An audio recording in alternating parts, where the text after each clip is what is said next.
제가 얼마 전에 인터넷에서 굉장히 재치 있는 말을 보았습니다. 이런 짧은 문장입니다. 배가 고파서 배를 만져봤는데 배가 불러 있었다. 여러분, 이게 무슨 말인지 이해 가시나요? 날씬하신 분들은 잘 이해를 못하실 수도 있고 웃으시는 분들은 경험이 있으실 것 같은데, 저도 이 말을 듣고 웃으면서 공감을 했습니다. 분명히 배가 고파서 배를 만졌는데 이미 밥을 많이 먹은 것처럼 배가 나와 있었다는 겁니다. 일종의 말장난 같은 거지요. 오늘 본문의 시작은 흡사 이런 말장난 같습니다. 약간 생각 없이 보다 보면 아니 이게 뭔 소리요 하고 다시 보게 만듭니다. 근데 아무리 다시 봐도 이해하기가 쉽지가 않습니다. 7절에 보면 내가 새 계명을 너희에게 쓰는 것이 아니다, 너희도 들은 바 있는 옛 계명이다 라고 말하더니 8절에서는 내가 다시 새 계명을 쓴다 라고 말합니다. 그렇게 계명 이야기를 하다가 갑자기 9절에서는 형제를 미워하는 자는 어둠 가운데 있는 자다 라고 말합니다. 요새 말로 하면은 의식의 흐름이 좀 왔다 갔다 하고 있는 것 같습니다. 근데 여러분, 이게 그냥 보면은 말장난 같아 보이지만 그 배경을 알고 보면 의미를 잘 이해할 수 있습니다. 이 본문에서 사도 요한은 먼저 계명에 관해서 말하는데요, 요한은 먼저 자기가 새로운 계명을 쓰는 것이 아니라고 밝힙니다. 오늘 본문의 7절 말씀 우리 같이 한번 다시 읽겠습니다. 7절입니다. 시작. 사랑하는 자들아, 내가 새 계명을 너희에게 쓰는 것이 아니라 너희가 처음부터 가진 옛 계명이니 이 옛 계명은 너희가 들은 바 말씀이거니와. 아멘. 요한은 본문에서 자기가 말하는 것이 새 계명이 아니라고 강조를 합니다. 왜 그렇게 말하고 있을까요? 이것은 아마도 당시에 많은 이단들이 새로운 것이라는 말로 성도들을 미혹했기 때문입니다. 지금도 마찬가지이죠. 이단들은 새로운 가르침, 숨겨진 진리, 마침내 드러난 하나님의 계시와 같은 말로 기성 신도들을 현혹을 합니다. 그러면서 마치 자기들에게 뭔가 새로운 진리가 있는 것처럼 포장을 합니다.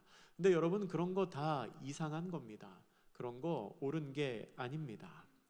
지난 창세기 바이블 컨퍼런스 때 세 번째 날 강사였던 진용식 목사님도 그 창세기에서 기원한 이단들에 관한 말씀을 하시며 그런 얘기를 하셨는데요, 이런 말씀하셨습니다. 여러분이 교회에서 들어보지 못한 새로운 무언가를 가르치는 곳은 다 이상한 곳입니다 라고 말했습니다.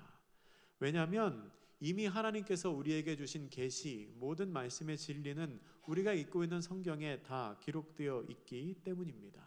이것 말고 새로운 무언가를 가르쳐 주겠다고 하는 건 다 좀 이상한 겁니다. 그런데 요한 당시에도 그렇게 새로운 것이라는 말로 성도들을 미혹하는 이단들이 있었습니다.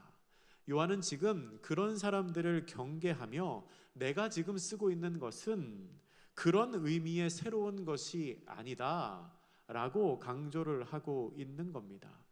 내가 지금 너희에게 쓰는 것은 그런 의미로 너희들이 보지 못했던 새로운 계명이 아니고 너희들이 원래부터 알고 있었던 옛 계명을 말하는 것이다 라고 말하고 있는 겁니다. 그런데 다음 절에서는 말을 또 바꾸는 것처럼 보입니다. 새 계명을 쓴다고 말합니다. 본문 8절 같이 읽어보겠습니다. 시작. 다시 내가 너희에게 새 계명을 쓰노니.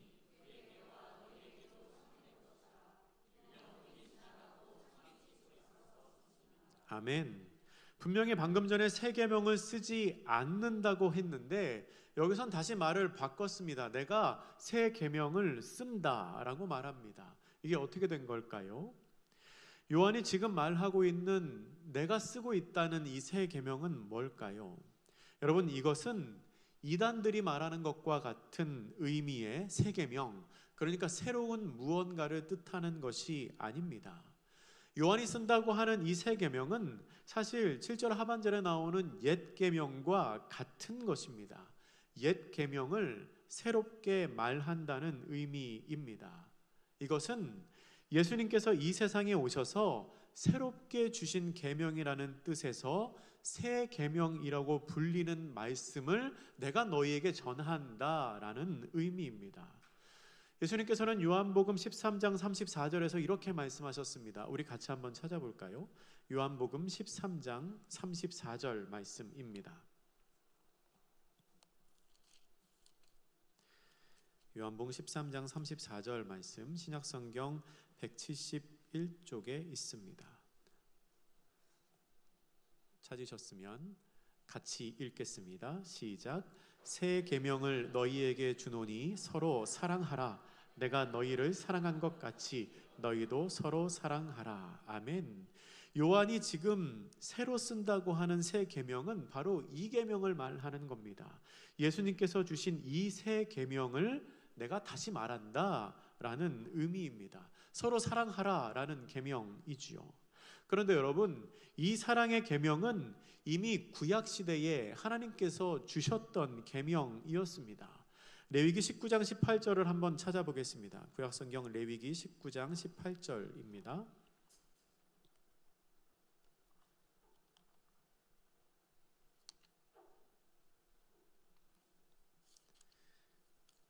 (176쪽에) 있는 레위기 19장 18절 찾으셨으면 같이 읽겠습니다. 시작. 원수를 갚지 말며 동포를 원망하지 말며 내 이웃 사랑하기를 내 자신과 같이 사랑하라. 나는 여호와이니라. 아멘. 여러분, 요한이 7절에서 말하고 있는 이 옛 계명이 바로 이 서로 사랑하라 라는 말씀입니다. 그러니까 내가 너희에게 말하는 것은 이단이 말하는 것처럼 듣도 보도 못한 새로운 계명이 아니라 구약의 율법에도 기록되었던 이 옛 계명, 그리고 신약의 예수님께서 새 계명이라고 다시 말씀해 주신 이 계명, 서로 사랑하라는 이 계명을 내가 지금 너희에게 전한다는 것입니다. 예수님께서 이 세상에 오셔서 몸소 사람들을 섬기시며 새롭게 주신 계명, 서로 예수님이 먼저 사랑하신 것처럼 서로 사랑하라고 말씀하셨던 그 계명이 오늘날 우리에게 주어진 새로운 계명이라는 것입니다. 여러분, 우리가 지켜야 할 참된 가르침인 새 계명은 바로 예수 그리스도께서 명령하신 계명입니다. 이 명령의 주인이 예수 그리스도시라는 것을 우리는 오늘 본문의 8절 하반절을 통해서 알 수 있습니다. 이렇게 기록하고 있습니다. 이는 어둠이 지나가고 참 빛이 벌써 비침이니라. 아멘. 어둠은 물러가고 참 빛이 이미 우리를 비추고 있습니다. 사도 요한은 이 말씀에서 현재형 시제를 사용합니다. 이것은 악의 영역은 사라지고 그리스도의 영역이 더욱 왕성해지고 있음을 의미하고 있는 것입니다. 예수 그리스도께서 이 세상에 오심으로 시작된 그 생명의 역사가 이미 시작되었고 점점 완성되고 있다는 것입니다. 그런 이야기를 한 후에 7절과 8절을 통하여 서로 사랑해야 한다는 그 이야기를 한 후에 요한은 9절 이하에서 형제를 미워하는 자, 형제를 사랑하는 자에 관해서 말하고 있는 것입니다. 앞의 내용을 잘 이해했으면 이 9절 이하의 말씀이 전혀 어색하지 않게 우리에게 읽힙니다. 앞에서 옛 계명과 새 계명을 통해 이어지는 이웃 사랑에 관한 서로 사랑하라는 하나님의 말씀을 잘 되새긴 후에, 그런데 우리 중에 형제를 미워하는 자도 있고 형제를 사랑하는 자도 있다고 이야기를 이어가고 있는 것입니다. 9절에서 사도 요한은 우리가 큰 착각을 할 수 있다고 말합니다. 본문의 9절 말씀 우리 같이 읽어보겠습니다. 시작. 빛 가운데 있다 하면서 그 형제를 미워하는 자는 지금까지 어둠에 있는 자요. 아멘. 스스로 빛 가운데 있다고 생각하고 있지만 실상은 어둠 가운데 있는 사람들이 있다는 겁니다. 나는 빛 가운데 있다고 당연히 믿고 있는데 사실은 어둠 속에 속해 있습니다. 어떤 사람들이 그런 사람일까요? 형제를 미워하는 사람들, 형제를 사랑하지 않는 사람들이 바로 그런 사람이라고 성경은 말합니다. 여러분, 사람은 스스로를 속일 수 있습니다. 사실은 그렇지 않은데 일종의 정신승리로 그냥 내가 옳다고 믿고 내가 잘하고 있다고 생각할 수 있습니다. 어떤 경우에는 진짜로 옳은 것이 무엇인지 몰라서 틀린 길을 선택할 수도 있습니다. 제가 요새 주일 예배 때 찬양인도 하는데요, 예배 전에도 하고 예배 중간에 찬송가도 부릅니다. 지난주에 2부 3부 예배 때 찬송가를 부르는데 제가 요 앞에서 찬양을 하잖아요. 보신 분들은 아시지만, 근데 찬송가를 부르는데 뒤에서 목사님이 계속 틀리시는 겁니다. 예, 목사님 앞에 앉아 계시. 근데 2부 예배 때 틀리셨는데 그 3부 예배 때도 또 틀리시는 겁니다. 그래서 제가 이상했습니다. 원래 목사님 찬양 잘하시거든요. 되게 정확하게 부르시거든요. 그래서 제가 이상하다 그러고 찬송을 가만히 봤는데 제가 틀렸습니다. 제가 거기를 계속 틀렸습니다. 근데 몰랐습니다. 계속 틀렸는데 틀린지도 모르고 저는 막 혼자 막 되게 크게 부른 겁니다. 막 목사님 나중에 보니까 똑같이 생각하셨더라고요. 왜 자꾸 틀리지? 저기 앞에서 왜 자꾸 틀리지? 이게 모를 수 있습니다. 자기가 틀린데, 자기가 이상한 곳에 있는데 그걸 모를 수 있습니다. 근데 여러분, 찬송가가 틀리는 거는 사실 큰 문제가 아닙니다. 물론 잘 불러야 되지만 틀리지 않고 그거는 큰 문제가 아닙니다. 근데 오늘 본문에 뭐라고 말하냐면, 사실은 어둠 가운데 있는데 빛 가운데 있다고 생각하는 사람들이 있다는 겁니다. 실제로는 어둠 속에 있으면서도 내가 빛 가운데 있다고 착각하는 사람들이 있다는 겁니다. 여러분, 누가복음 10장 30절부터 37절에 나오는 선한 사마리아인의 비유를 한번 생각해 보십시오. 강도 만나서 죽게 된 사람이 있었습니다. 제사장과 레위인은 그를 보고서도 그냥 지나갑니다. 그런데 어떤 사마리아 사람은 그를 불쌍히 여겨서 도와줍니다. 이 비유에서 강도 만난 사람의 이웃이자 자비를 베푼 사람은 사마리아 사람이었습니다. 오늘 본문의 표현에 의하면 빛 가운데 있는 사람은 바로 사마리아 사람이었습니다. 그래서 예수님께서도 그 비유를 듣고 있던 율법교사에게 이렇게 말씀하셨죠. 가서 너도 그와 같이 하라. 그가 잘했다는 겁니다. 반면에 어려움을 당한 사람을 보고도 그냥 지나간 제사장과 레위인은 오늘 본문의 표현에 의하면 어둠 가운데 있는 사람들입니다. 어려움에 당한 형제를 보고서도 돕지 않았기 때문입니다. 그렇다면 그 비유 속에 있는 제사장과 레위인은 스스로를 어둠 가운데 있는 사람이라고 생각했을까요? 아마 전혀 그렇게 생각하지 않았을 겁니다. 여러분, 제사장과 레위인은 넓은 관점에서 보면 종교 지도자들입니다. 누구보다도 바르고 성실하고 율법대로 착하게 살아야 하는 사람들입니다. 그리고 실제로 그렇게 살고 있었을지도 모릅니다. 그렇기 때문에 그들은 스스로 생각하기로 다른 사람은 몰라도 나는 빛 가운데 있는 사람이라고 생각했을 수 있습니다. 그러나 그것이 착각이라는 겁니다. 스스로 어떻게 생각하고 있느냐에 상관없이 성경은 형제를 사랑하지 않는 사람은 이미 어둠 가운데 있는 사람이라고 말하고 있습니다. 하나님께서는 분명히 서로 사랑하라고 말씀하셨습니다. 구약과 신약을 통한 하나님의 가르침은 늘 같았습니다.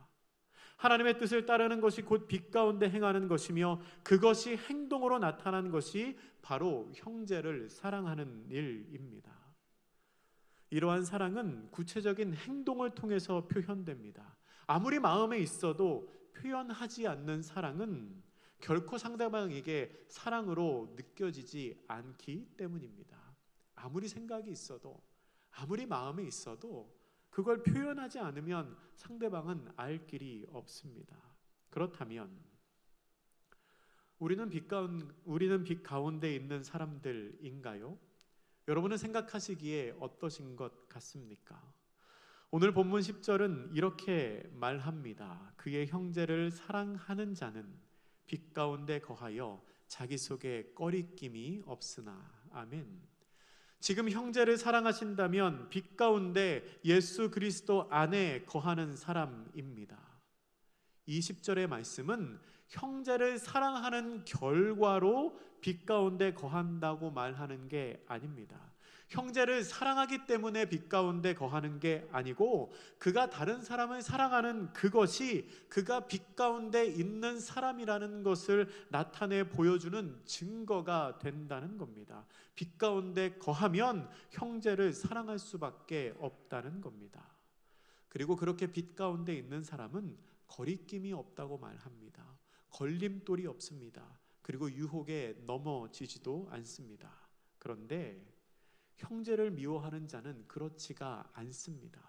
본문 11절 말씀 우리 같이 읽겠습니다. 11절입니다. 시작. 그의 형제를 미워하는 자는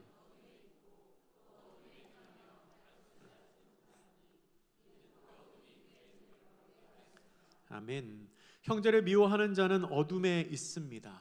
어둠에 있는 것 자체도 문제지만 그 어둠 속에 갇혀서 갈 곳을 알지 못합니다. 어디로 가야 할지를 모릅니다. 어두움에 눈이 가려서 제대로 보지도 못합니다. 어디가 어디인지 분별도 하지 못합니다. 그래서 본인이 빛 가운데 있지 않음에도 불구하고 그런지도 모르고 계속해서 하나님으로부터 멀어지는 선택을 하게 됩니다. 일단 눈이 가려지면 내가 그렇게 하고 있는지도 모르고 점점 하나님으로부터 멀어지게 된다는 겁니다. 그런데 그렇게 어둠 가운데 있는 것, 그러니까 예수 그리스도 안에 거하지 못하고 있다는 증거는 형제 사랑으로만 나타나지는 않습니다. 또 다른 아주 중요한 분별할 수 있는 기준이 있는데요, 그것은 그가 지금 세상을 사랑하고 있는가 하는 점입니다. 오늘 본문의 15절 말씀입니다. 같이 읽습니다. 시작. 이 세상이나 세상에 있는 것들을 사랑하지 말라. 누구든지 세상을 사랑하면 아버지의 사랑이 그 안에 있지 아니하니. 아멘. 이 세상이나 세상에 있는 것들을 사랑하는 자에게는 아버지의 사랑이 그 안에 있을 수가 없습니다. 왜냐하면 둘 중에 하나만 그의 마음에 품을 수 있기 때문입니다. 혹시 어떤 분은 이 말씀을 보고, 아니 하나님도 사랑하고 세상도 사랑할 수는 없나요? 라고 질문하실 수도 있습니다. 그렇게 생각하는 것이 더 포용적인 것 같고 더 생각이 열려 있는 것 같습니다. 반대로 말하면 둘 중에 하나를 반드시 선택해야 한다는 것은 굉장히 편협한 사고처럼 보입니다. 그러나 우리는 마음으로, 이 한 마음으로 두 주인을 섬길 수가 없습니다. 마태복음 6장 24절을 같이 찾아보겠습니다. 신약성경 제일 앞에 있는 마태복음 6장 24절 말씀, 신약성경 9쪽에 있는 말씀입니다.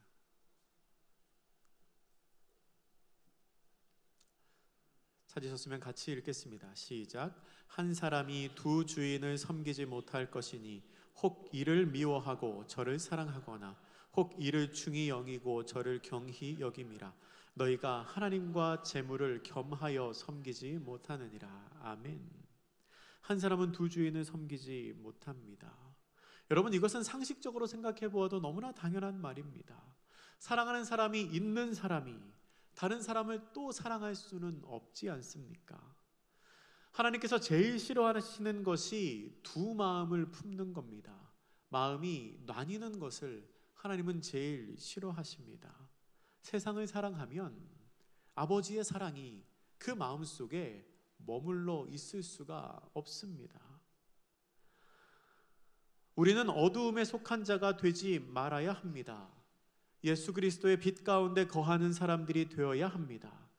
세상을 사랑해서 하나님의 사랑을 품지 못하는 사람이 아니라 하나님을 사랑함으로 세상의 헛된 것들의 마음을 빼앗기지 않는 성도들이 되어야 합니다. 문제는 우리가 어둠 속에 속하고 세상을 사랑하고 있으면서도 내가 그렇다는 것조차 모를 수도 있다는 사실입니다. 어둠 속에 있는 자는 눈이 가려져서 제대로 보지를 못합니다. 하나님을 사랑한다고 하면서 동시에 세상을 사랑하는 사람은 속으로 이렇게 생각할 수도 있습니다. 내가 아직 하나님을 버린 적이 없기에 하나님의 사랑이 아직 내 마음속에 남아 있을 거야 라고 생각할 수도 있지만 그것은 착각입니다. 그는 이미 어둠 속에 깊이 빠져서 자신이 생각하는 그 자리에서 멀리 떠나가 있을 수도 있습니다. 어쩌면 우리는 익숙함과 편안함이라는 함정에 빠져서 주님께서 계신 그곳에서 점점점 멀어지고 있으면서도 아무런 자각을 하지 못하고 있을 수도 있습니다. 그래서 우리는 스스로를 점검해야 합니다. 과연 내가 빛 가운데 있는지, 세상을 사랑하고 있지는 않은지 살펴보아야 합니다. 다른 어떤 곳으로 가라고 말씀드리는 게 아닙니다. 지금 여러분의 삶의 모습을 다 끊고 돌아서라는 것도 아닙니다. 하나님께서 나를 보내신 삶의 자리는 이곳이기 때문에 우리는 내가 지금 있는 이 자리에서 다시금 새로움을 발견하려는 노력을 해야 합니다. 새로움은 익숙했던 옛 자리에서 다시 발견되기 때문입니다. 아예 처음 만나는 것은 낯선 것이지 새로운 게 아닙니다. 낯선 곳에서의 시작은 누구나 쉽게 할 수 있습니다. 하지만 하나님께서 우리에게 원하시는 것은 익숙한 곳에서 내가 있어야 할 그 자리에서 새롭게 시작하는 것을 원하십니다. 요한은 이스라엘 민족이 잘 알던 그 옛 계명, 그 옛날 레위기의 19장에 기록된 그 옛 계명을 배경으로 다시 새 계명을 말합니다. 이제는 너무나 익숙해져서 어쩌면 식상할 수도 있는 옛 계명이 예수 그리스도로 말미암아 우리를 향한 하나님의 요청이라는 것을 새롭게 이스라엘 민족에게 알게 합니다. 예수님은 죽기까지 십자가에 달리시는 사랑의 모범을 보이셨고 이제 너희도 그 예수님을 닮아서 그렇게 사랑을 행하는 사람들이 되어야 한다고 말합니다. 이미 주어졌던 옛 계명이 이제 새 계명이 되었습니다. 그리고 그 계명을 지키는 사람은 어둠이 아니라 빛 가운데 거하며 예수 그리스도 안에 속한 사람이 됨을 기억하시기 바랍니다. 무언가 새로운 게 필요한 게 아닙니다. 듣도 보도 못한 놀라운 가르침이 여러분에게 필요한 게 아니라 이미 우리에게 주어진 오랫동안 들어왔던 그 말씀을 나를 향하신 하나님의 새로운 말씀으로 받아들이는 게 중요하다는 겁니다. 여러분, 우리는 스스로를 점검해야 합니다. 나에게 익숙한 내 삶의 자리에서 하나님의 말씀이, 주님의 명령이 늘 새로운 하나님의 음성으로 들리고 있는지 확인해야 합니다. 모든 사람이 똑같은 모습으로 신앙생활해야 한다는 말은 아닙니다. 오늘 본문 13절에서 14절까지 나오는 것처럼 우리는 다양한 모습으로 살아갑니다. 믿음의 가족들 중에서는 아비도 있고 청년도 있고 아이들도 있습니다. 또 각각의 사람에게 요청하는 신앙생활의 모습도 다 다릅니다. 우리를 유혹하는 것들은 또 얼마나 많은가요? 16절에 보면 세상으로부터 온 것을 육신의 정욕과 안목의 정욕과 이생의 자랑이라고 말하는데 이것이 이 세상에 있는 모든 것이라고 말합니다. 그렇게 다양한 유혹 속에서 다양한 삶의 모습으로 살아가는 우리이기에 순간 방심하면 우리의 중심을 놓치기가 쉽습니다. 그때 우리에게 필요한 게 뭘까요? 흔들림 없는 신앙으로, 흔들림 없는 믿음으로 반석 위에, 그 진리 위에 서는 것입니다. 영원히 변하지 않는 가치를 붙잡는 것입니다. 그래서 사도 요한은 오늘 본문 17절에서 이렇게 말합니다. 본문 17절 같이 한번 읽겠습니다. 시작. 이 세상도 그 정욕도 지나가되 오직 하나님의 뜻을 행하는 자는 영원히 거하느니라. 아멘. 여러분, 다 지나갑니다. 이 세상도 지나가고 정욕도 지나갑니다. 그러나 지나가지 않고 영원히 그 자리에 있는 게 있습니다. 바로 하나님의 뜻과 그 뜻을 행하는 자는 영원히 밝은 빛 가운데 거합니다. 말씀을 정리하겠습니다. 여러분, 우리는 착각할 수 있습니다. 어두움에 있으면서도 빛 가운데 있다고 착각할 수 있습니다.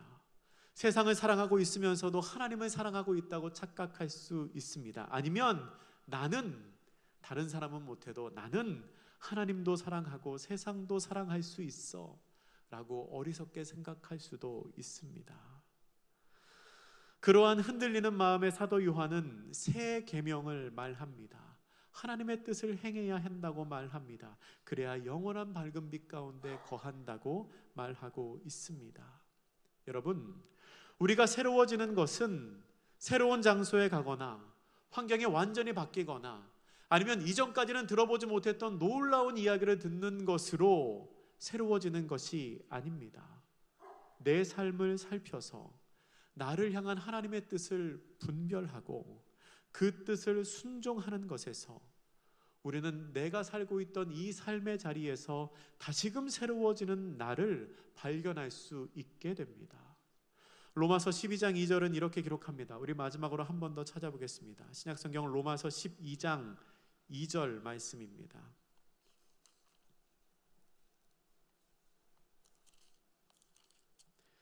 (256쪽에) 있는 로마서 12장 2절 말씀 우리 같이 읽겠습니다. 시작. 너희는 이 세대를 본받지 말고 오직 마음을 새롭게 함으로 변화를 받아 하나님의 선하시고 기뻐하시고 온전하신 뜻이 무엇인지 분별하도록 하라. 아멘.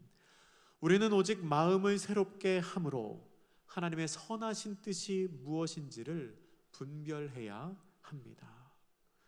그렇게 새로워짐으로 말미암아 영원히 변하지 않는 하나님의 뜻을 붙잡고 그리스도의 빛 가운데 거하는 복된 성도님들 되시기를 주님의 이름으로 축복합니다. 기도하겠습니다. 사랑의 하나님, 하나님께서는 변함없이 계속해서 서로 사랑해야 한다고 말씀하셨습니다. 우리 중 누구도 그 가르침을 모르는 사람은 없습니다. 또 우리 중 많은 사람은 내가 그렇게 살고 있다고 생각할 것입니다. 그러나 그 중에서도 본인만 모를 뿐 어둠 가운데 있는 사람이 있습니다. 세상을 더 많이 사랑하고 있으면서도 하나님을 사랑하고 있다고 착각하는 사람도 있습니다. 주님, 이런 저희를 그냥 두지 마시고 하나님의 말씀을 붙들어 마음을 새롭게 함으로 그리스도의 빛 가운데 거하게 하옵소서. 저희의 능력으로는 할 수 없사오니 주님께서 저희를 붙들어 주시옵소서. 감사드리며 예수님의 이름으로 기도드립니다. 아멘.